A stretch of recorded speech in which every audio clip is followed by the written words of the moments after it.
Hello, my name is James Hunter, and this is my 2 cents channel where I talk about topics from physical fitness, mental health, and topics I may just want to discuss. And today I'm going to talk about, finding the balance with your exercise programs.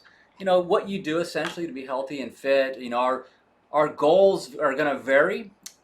So what we do in terms of how we design and set up a workout program for us, this is going to be individual based on what's important to us and what meets our needs. So I'm going to talk about in this video today this, the notion about and the ideas, if you will, and the opinions about running, right? So what's the deal with running in terms of the health benefit? As far as, you can talk about the aerobic aspects of it, the benefits to your cardiovascular, your heart, and so on, and also how that incorporates or balances into the equation for those who do strength training, weight training, to build and maintain lean muscle mass. How does that balance in there? What is the trade-off, if you will, in terms of either direction, whether it's building muscle and maintaining that, or for people who are perhaps running because they want to lose weight, but then they're concerned about, well, I'm going to lose muscle too, which I don't want to lose muscle. You hear those discussions happen a lot on social media. The pros and cons of running. People who are bodybuilders, powerlifters, or strength training athletes, and then, talking about they don't want to lose muscle, so cardio is a no-no. So I'm going to talk about that, and some of you who clicked on this video, you may be already familiar with a lot of the information that's put out there on this topic. I also want to talk about the aging process, as far as some of the information that's put out there. Some may be myths. There's studies, they're out there. You can look them up in different journals and research publications. And there's studies essentially basically on human physiology performance, as far as the implications in regards to our physiology, aging, health, fitness, and so on, as far as exercise, different exercise modalities, approaches. There's back and forth. What is better? It depends on what your goal is. Again, what I mentioned in the beginning of the video. So there's other organizations you can look at. You'll have stuff from medical publications that are not necessarily fitness oriented as their main thing, but they do studies on athletes because they have an interest basically in the health benefits, if you will, of exercise, whether it's strength training, running, and so on. So they're out there. You get the idea. So I may put some links in this video that you can look. But if if you're motivated and you have some time, the information's out there. And there's something to be said about the quality of studies and how representative they are. I have a different video in my video playlist on that actually that you can watch. So yeah, the type of studies and how they're done, that matters too. So I want to talk about the balance, if you will, in terms of the running versus strength training. I'm going to just touch on that real quick because I want to get into the aging process. And some, you can argue myths, some of its validity. Some of it has some valid points. So with lifting, myself, I compete in bodybuilding. With the shutdown, I had to adjust my goals, but I'm going to compete this year.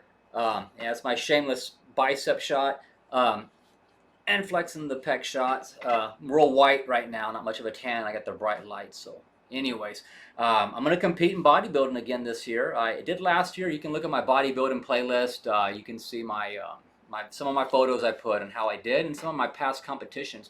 So my goal this year will be in the fall, perhaps in October. I need at least 16, 18 weeks, a good 4 months to get in condition. But I'm going to compete as a middleweight this time around. That's going to give me the size I need. Well, it's realistically to make the improvements I need. I'm just going to have to, I'm going to gain some weight. It's just the way it is. I can't be a lightweight no more if I want to hold on to the improvements and gains and muscularity that I need to do better. Now, the classic physique category, it goes by height, but it has a wider weight spread. So actually, there's more latitude or in terms of how much I can weigh and still, compete in the classic bodybuilding category. So actually, because I'm going to do both the open bodybuilding and classic bodybuilding, classic physique, if you will, bodybuilding, the competing as a middleweight, yeah, I'll be competing against some bigger guys. That's okay. because I'm going to be a little bigger too, and really it's my symmetry and conditioning that I feel that's going to be my strength. So that's going to carry over, though, putting on that extra weight to be a middleweight. It's going to carry over into the classic physique because I'm going to be in the same height category, but I'll be a bit bigger this year, which is going to help me. I talk about my video last year. I was probably the lightest guy on stage in the classic physique. So anyways, the point is, kind of going a little tangent there of my goals for this year, is that with the running and the cardio and so on, your nutritional support has a lot to do with your benefits, your cost benefits, what you're getting out of it versus what it can possibly cost you. So the catabolic effects or the concerns that weightlifters get, they don't want to lose muscle. They're afraid that the cardio, especially if you're doing excessive amounts of cardio, that can be a problem. I'm going to talk about that in this video. But the health benefit to your heart, it does help with conditioning when you're getting in shape for a bodybuilding contest. And if you're doing powerlifting, no, you don't need to be single-digit body fat because it's a strength contest. But that cardio, incorporating in that, even for strength athletes, it helps. It's a benefit to your heart, so it can have a carryover benefit and effect, even for powerlifting. And I do powerlifting meets as well too. That kind of got put not on the back burner, but I have to readjust when I'm going to do a powerlifting meet. I was going to do one this year too, but now that half the year is already over, I have realistically probably going to do the bodybuilding contest for sure. I can do that, but to now squeeze in a powerlifting meet too before the end of the year, that may be trying to squeeze in too much in a short period of time. So my powerlifting meet may be in the early in the spring next year, but that's still on the table. So I have a video on here about the function of carbohydrates.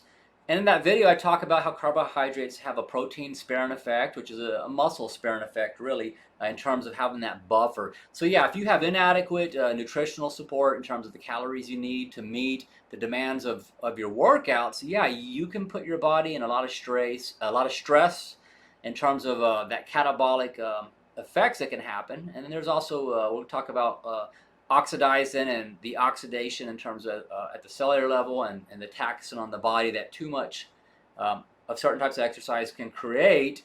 So it's really about the balance again. So the point is that you can incorporate cardio. You can stay strong. It's not going to adversely hurt, competing in bodybuilding. It's not going to adversely hurt you in a powerlifting meet if you have the right amount and that balance. Football players are very strong. You think those 300-pound offensive linemen are not powerful and strong? I guarantee you they're doing running as part of their conditioning to be able to play 4 quarters of football. So let's go ahead. I'm going to go ahead and pull up some websites here just to give you an idea that you can pull up information and give you a way of thinking. I'm going to talk about my opinions on both ends of this topic in terms of the pros and cons of running. I have friends that are do ultra marathons, 100 miles, regular marathons, half marathons. This is a regular part of their lifestyle, if you will. So I'm going to go through some different websites and just share my thoughts on some of the information. So with running, when I think some of the experts that put their opinions on this topic and some of the studies and what have you, basically what I tend to see is it's that balance again of people who run, about 3 times a week, moderate intensities, or even if you have like a marathon you want to put on your bucket list and check it off, and you did it, versus say you're running one. I know some people they run them several a year. I've seen some more extreme situations. This one doctor for a period of time was a professor. He'd run one a month. So anyways, versus the extreme ends. And we're going to talk about, I want to talk about some of the things I've heard over the years. I've listened to different podcasts, and people will bring up free radicals and oxidation, and basically how, because running, it's aerobic in nature, and it's the oxidative system, if you will. You tend to, you're going to use fat, the energy substrate. You're going to break it down for fuel. There's another, discussion to be had, and how if you don't have proper nutritional and calorie support for that demand, the catabolic effects to muscle. If you don't have enough glycogen, carb is a muscle sparing, has a muscle sparing or protein sparing effect. So there's that issue to deal with too. But the oxidizing effect. So exercising essentially creates free radicals, which can cause cell damage or oxidative stress, simply put. So on this website right here, this is nutrabio.com. I highlighted a particular area. So I'll read the paragraph or two above it. I'm not going to read the whole page. But essentially, a free radical is a molecule that is missing at least one electron in its outermost orbit, which causes it to be negatively charged. So those of you who had took science classes, electrons, protons, neutrons, basically atoms, if you will. I can remember that going back to my chemistry days, and I took in college too. So anyways, you get, if you want to look that up as a tangent or a sidebar, if you will. So, which causes it to be negatively charged, because it's missing at least one electron in its outermost orbit. So like most things in nature, free radicals seek to remain neutral, and in an effort to achieve this balance, they bump up against healthy cells in your body and steal electrons from them. And this process is similar to an electric shock that leaves the once healthy cell damaged and mutated, okay? So the free radicals, because they want that balance, they're basically going to go steal it from a healthy cell and take it for itself. So, this is not a good thing. So unfortunately, the processes don't stop after damage in the first cell. This newly damaged molecule, it's now missing an electron and becomes a free radical itself. So guess what? Each free radical that's created, it's going to go zap electrons from healthy molecules to form new free radicals, thus creating a chain reaction that damages the thousands of healthy cells along its path. So as one healthy cell has an electron stolen from it, from that free radical, because it wants to become, it gets that neutral state we're talking about, it then leaves a free radical. It's going to go look for another healthy cell. So that's a chain reaction. So that's why you hear talk about antioxidants, like vitamin C, selenium, other types of vitamins, minerals, if you will, that will have an antioxidant effect, a protective factor to protect cells from free radical damage. So because scientists now believe that a free radical damage increases cellular deterioration, which is associated with accelerated aging, okay? So I'm going to talk about that part before I read the rest of this paragraph that I highlighted, because I highlighted this paragraph because I want to make some, I feel, are important points. So you got to look at, do the benefits outweigh the risk, right? The cost versus what you're putting into it versus what you're going to get back. So with running on the extreme end, there can be diminishing returns the more you do something to where now it's actually adversely affecting your health. And that can be, talked about in other situations too with overtraining, but specific to running, I'm going to talk about the benefits of running. There's a lot of good ones that have a protective factor for your cardiovascular health that help with longevity. So let me read this, and then I'm going to talk about those benefits and why the benefits versus the risk is really the question to ask. So scientists now believe that free radical damage increases cellular deterioration, which is associated with accelerated aging, cancer, diabetes, and coronary artery disease. This is ironic because the human body is designed to regenerate most of its cells. Our bones, our skin, blood cells all regenerate over time to slow the aging process. Free radicals, however, replace cellular regeneration with cellular degeneration, because remember the chain reaction, you're damaging all these cells.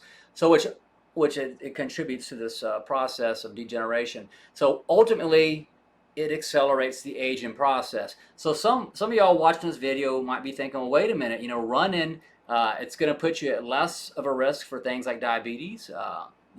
Actually, I'm going to show you another website where it talks about how actually running can reverse damage to our vascular health, arterial health, and actually promotes the healthy cardiovascular type system situation.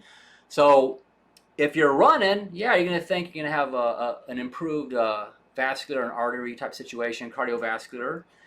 strengthened heart. You're going to see a reduced incident of diabetes type 2 for the older individual, because you're going to have a better situation with managing your blood glucose levels and healthy sugar metabolism, if you will, or glucose metabolism because of that situation. So you're expecting these benefits from running. So you're thinking, well, how could I be at a higher risk for diabetes, coronary artery disease, and so on? And I think this really has to do with that balance and the threshold. I think most people who run actually have improved cardiovascular fitness and health. They're at a lower risk for diabetes and these other health issues. That doesn't mean that they still can't be getting this free radical damage that's occurring. So it's really the extreme ends where maybe perhaps the diminishing returns I talked about, to where, yeah, you still could be at a risk for these other situations, because now you're overdoing it and you're in just the deep end of the extreme area of running, to where now you don't have the benefits outweighing risk anymore. It's the other way around. The risks are now exceeding the benefits. That's just my thoughts on it. So this free radical damage, we hear a lot of talk about it. It's become more prevalent in our society.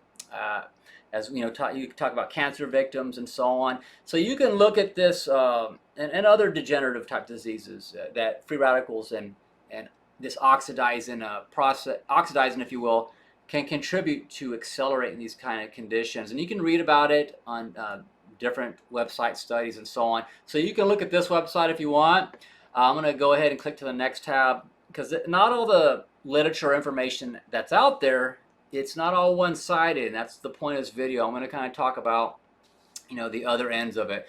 Here's a website. It's the ncbi.nlm.nih.gov. Okay, so you can come here to the National Library of Medicine, National Institute of Health, and read this article here. It's Oxidative Stress, the Role of Physical Exercise and Antioxidant Nutraceuticals in Adulthood and Aging. So again, you hear the aging process being brought up with regard to antioxidants. So I was listening to a particular podcast. I can't remember which one it was, so I don't want to say the name of the one I think it is in case I'm wrong. But it's a pretty popular podcast. It gets millions of views. And this individual was brought up the topic of people who run a lot and how it accelerates the aging process because of the oxidation, if you will, and free radicals and so on. Now, I will say, you can say anecdotally or just, my observations, but I know a lot of women where I live at that do a lot of running on the extreme end. I'm talking ultra marathons. Well, I know some who are doing that, and I know a lot who are kind of in the middle. But the ones on the extreme end, for their chronological age, physically they look 10, 15 years older. And then you can talk about the sun as far as the skin, but just in terms of the quality of their physique. And these are individuals who don't lift weights, by the way, so I don't want to confuse that. Because as I mentioned, I think if you incorporate strength training plus running, it's a better outcome, in my opinion, in terms of preserving the longevity and the quality of how you look, and also not looking older than you need to, or what it should be for your chronological age. So if these particular individuals that I know of, they do look a lot older. I know one individual, you can talk about the mileage and the impact on the body from running. This one individual has already had hip surgery to repair a damaged hip, which was caused by all the excessive running. This person's still in their 30s. They're not even 40 yet. So this person has done their rehab physical therapy, and they're going to start running again because it's their passion. So I'm not going to fault people for doing things if that's their passion, if it makes them happy and it's what they love to do. It's their life, so it's just, perhaps they can find better ways of doing things. This person may perhaps start incorporating strength training, start looking at their nutrition. They're probably not getting enough carbohydrates, which has the muscle sparing or protein sparing effect, if you will, and protective factor. So the nutrition is a big part of that. So there's always the possibility of confounding variables, right? Other things, that nutrition that I just mentioned, and so on. You can talk about other predisposing possible factors and so on and so on. So I do see that with individuals. Yeah, it is my observation. If these are people that all they do is run, they don't lift weights, and they're pounding the pavement, 6 days a week. I know sometimes it might be 30 days in a row, without taking a break, yeah, that stress to the body. And if they're running for, hours at a time, um, more than an hour, just that, high aerobic output, they're breathing hard, if you will, the oxidative type process that's going on, it's definitely going to put them at a higher risk situation, say, versus some other exercise modalities that are not as aerobic or less frequently occurring. So this article right here, you can check it out. It talks again about the free radicals, cellular function, physical exercise. It talks about the beneficial factors, but then it addresses the role of physical exercise and the antioxidants, nutraceuticals that you can take, things like that for adulthood and age. And so let's go ahead and come over here to running for your long life. This is the Harvard Health Publishing, Harvard Medical School. So this one right here talks about longevity, okay? So this one is refers to a study. Basically, it's published data from over 55,000 people followed for 15 years. And they found that running was associated with a 45% reduced risk of death from heart attacks and strokes, as well as a 30% reduced risk of death from anything, basically. So now this is a correlational model. You got 55,000 people. You got a lot of variables that they're probably not being controlled for. Some people just have good genetics. They're going to live a long time anyways. They have a high propensity for the body to repair itself. You just have those individuals that are like that. You're going to have individuals who have less predisposing medical factors. You have people who may not have a history of heart disease, and so on and so on.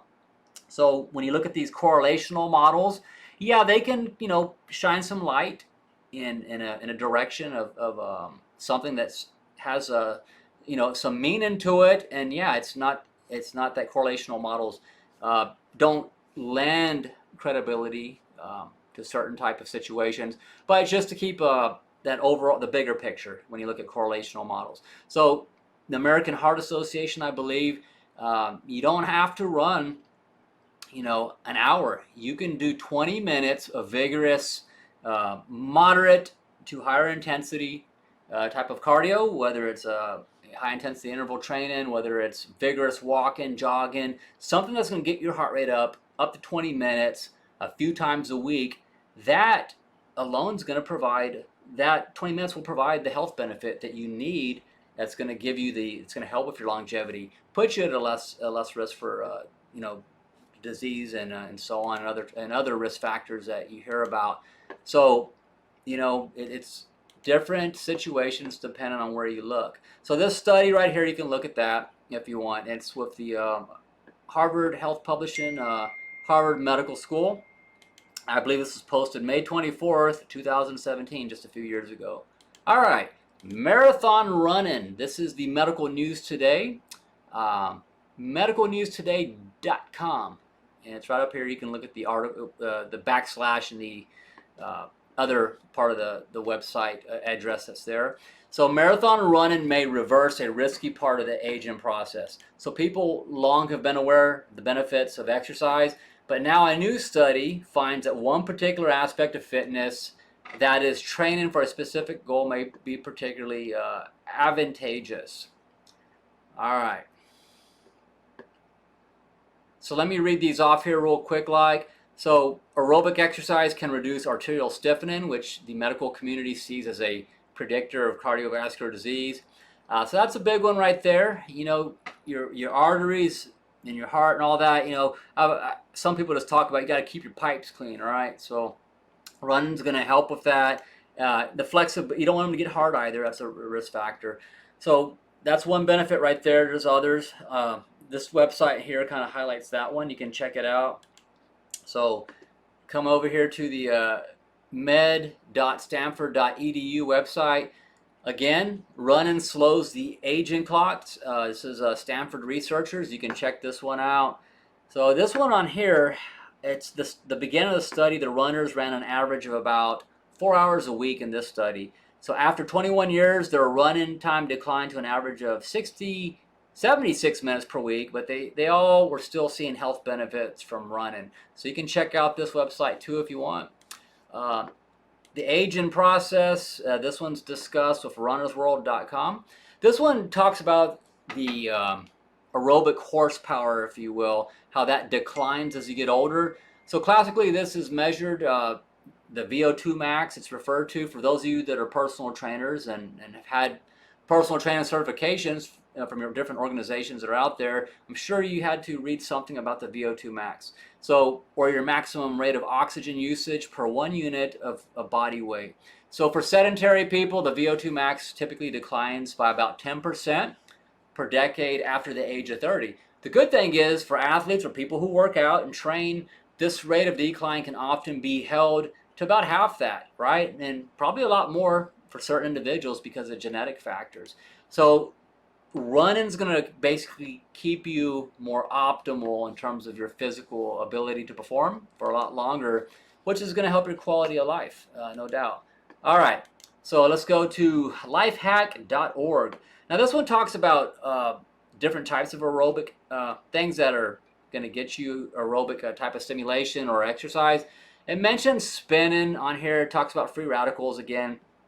Talks about CrossFit. This one talks about overexertion. It's kind of, no surprise there if the CrossFitters, not knocking CrossFitters, but I know sometimes with some of these boxes and places that do the CrossFit, one of the things that I've seen are people who've been sedentary, haven't done any type of working out, they don't have any kind of foundation. Some of the complaints is they'll go to a CrossFit place, and on the first day they just kill them. I mean, and the person never goes back. They can't walk or move for 2 weeks.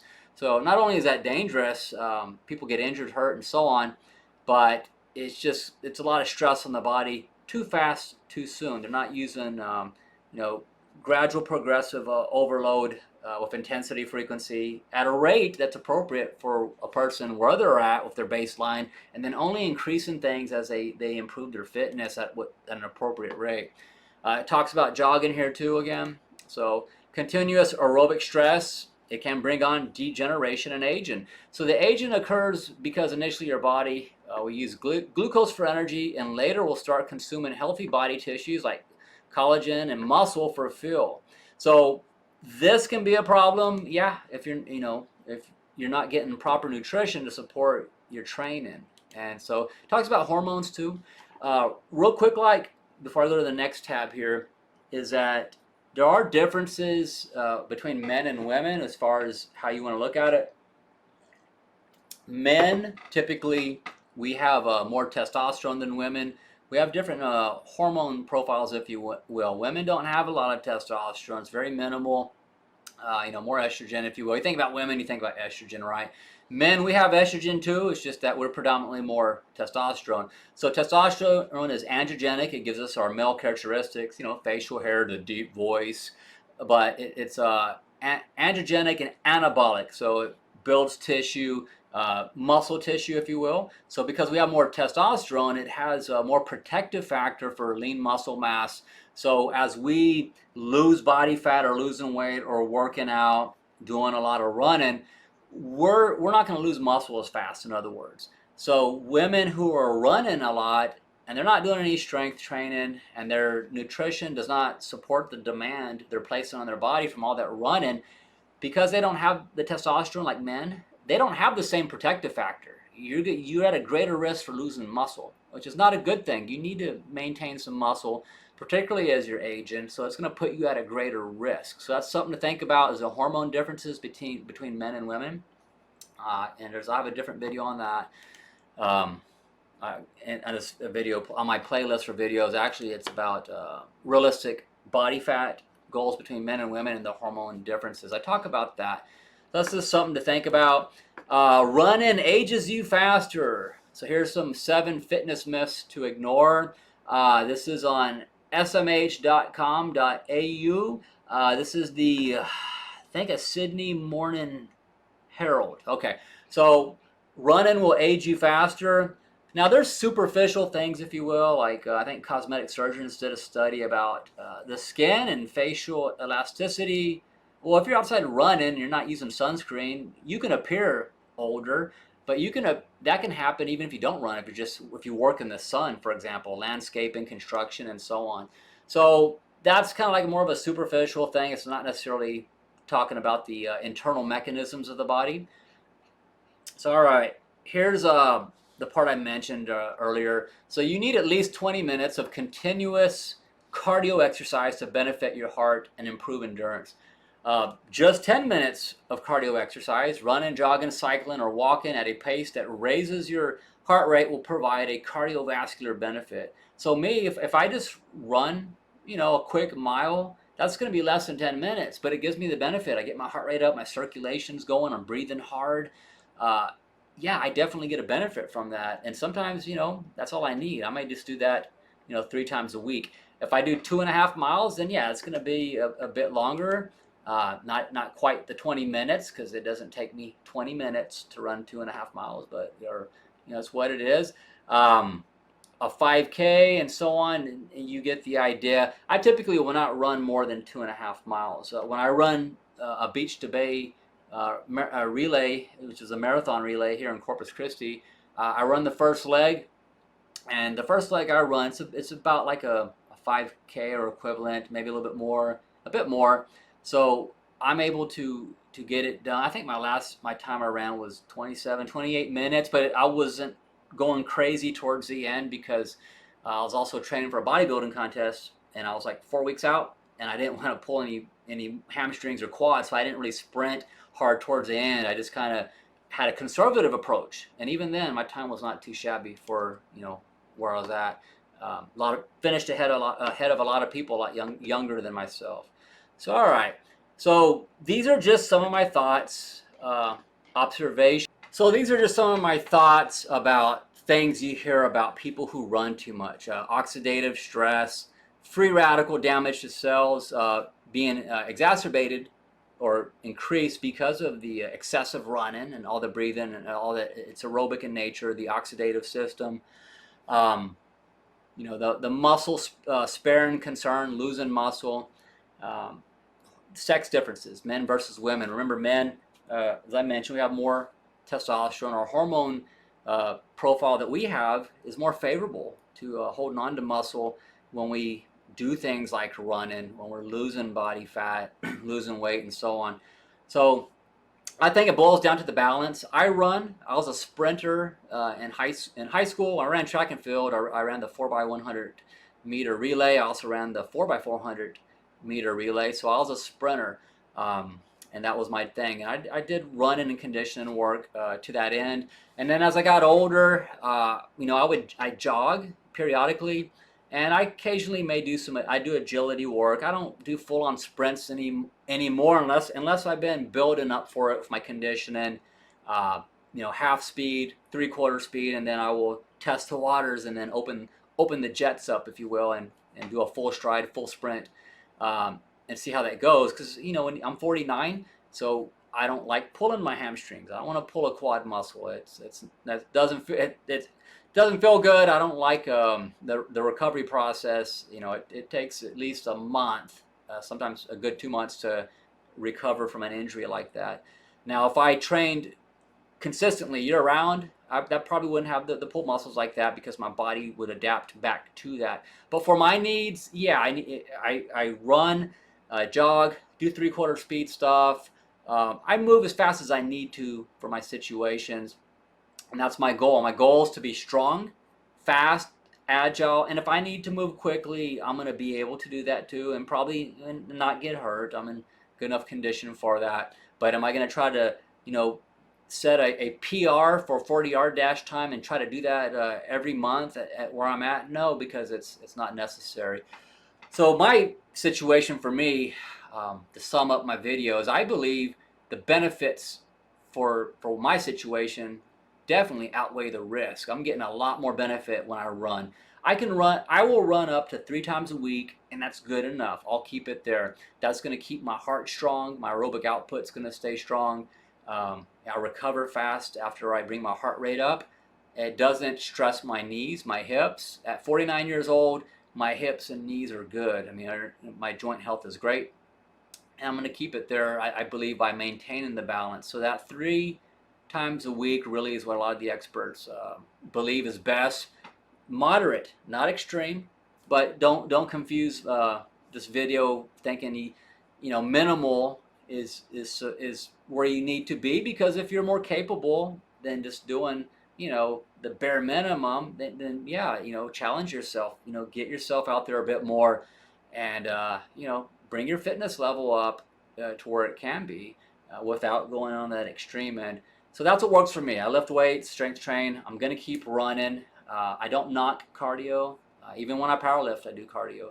So I hope this video has kind of got you to do some thinking, and more importantly, go do your own research. I was just looking at some of this stuff today. I have some research journals I'm going to kind of browse through and look through again to find some more studies. I've seen some that are in my journals that I subscribe to from different organizations that are actually legitimate studies that are controlled on different subjects, from athletes to regular people and so on, that kind of gives some insights into what's meaningful for you in terms of studies that are longitudinal in nature, meaning they've been done 15, 20 years, sometimes longer than that, on certain parts of the population.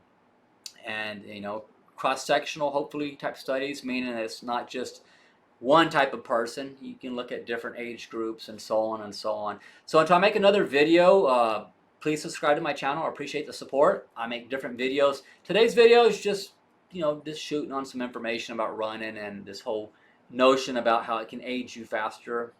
I think it can on the extreme end if you don't eat right and you don't do strength training and you don't have the nutritional support.